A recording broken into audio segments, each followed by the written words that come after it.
आज की मेरी वीडियो है हनुमान जी जिसने अग्नि को बनाया उन्हीं के दूत हैं। जब हनुमान जी की पूंछ पे आग लगाई गई तो हनुमान जी ने सारी लंका को जला दिया।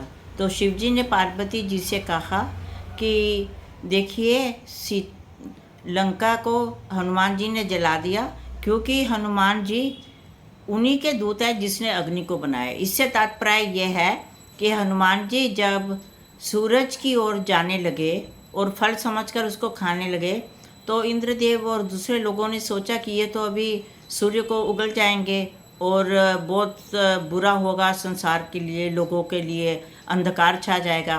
तो इंद्रदेव के कहने से उन्होंने सूर्य देवता के पास जाने से रोका। तो तब क्या किया, जब उन्होंने कहना नहीं माना और वो अग्नि को उन्होंने अपने वश में कर लिया, अपने वश में करने से उन्होंने अग्नि पे भी विजय धारण कर ली। तो सूर्य देवता जी ने कहा ये तो बहुत शक्तिशाली है, इनके आगे तो अग्नि का भी कुछ नहीं हो सकता। तो शिव जी ने कहा कि जिसने अग्नि को बनाया हनुमान जी उन्हीं के दूत हैं, इसलिए अग्नि का इनके ऊपर कोई असर नहीं होगा।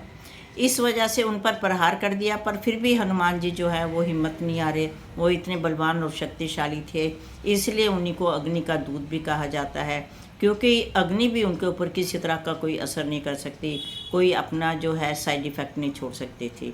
इसलिए हनुमान जी इतने बलशाली और इतने ज्ञानशाली और सब कुछ होने के बावजूद भी उनके पास इतनी शक्ति थी, जहाँ इंद्र सूर्य सब देवी देवता भी जो है वो पीछे रह गए।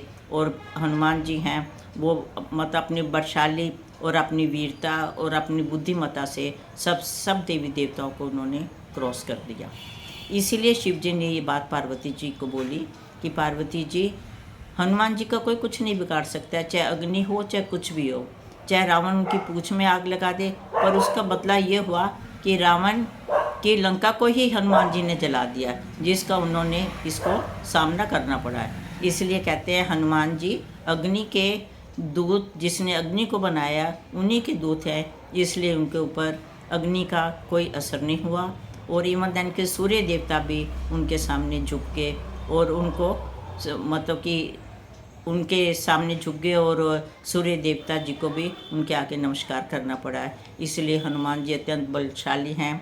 अपने हमें कोई भी कार्य करने के लिए हनुमान जी का हर समय सिमरन करना चाहिए, उनके आगे विनम्र भाव से प्रार्थना करनी चाहिए। तो हनुमान जी हर बात को बहुत जल्दी मान लेते हैं, क्योंकि वो उनका काम ही यही है कि अपने भक्तों के कष्ट दूर करना। इसलिए हमें हर समय हनुमते नमः और हनुमान चालीसा और सुंदरकांड का पाठ करना चाहिए, जिससे हनुमान जी हमारी हर कष्टों को दूर करेंगे और हमें हर स्टेप पे सफलता देते जाएंगे। श्री हनुमते नमः, श्री हनुमते नमः।